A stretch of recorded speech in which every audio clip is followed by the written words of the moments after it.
Welcome to Kenton's videos. Enjoy the video. In this video, I will show how to make a stock chart in Excel.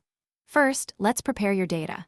You'll need columns for date, open, high, low, and close prices. Make sure your dates are in chronological order, from oldest to newest, to ensure your chart displays correctly. It's best to have at least 5 data points to create a clear and informative stock chart. This foundational step is crucial for a successful visualization. Once your data is perfectly organized, the next step is inserting the chart.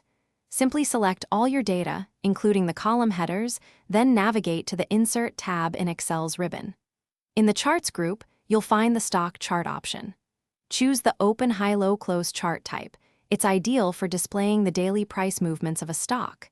This will instantly generate your basic stock chart. Now that you have your chart, let's make it shine with some customization. Start by giving your chart a clear and descriptive title, like Company X Stock Performance. You can also format the vertical and horizontal axes to improve readability, perhaps by setting specific minimum and maximum values for the price axis.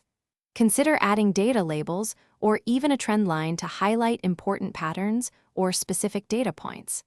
These adjustments enhance clarity. To take your stock charts to the next level, consider adding a volume column to your data.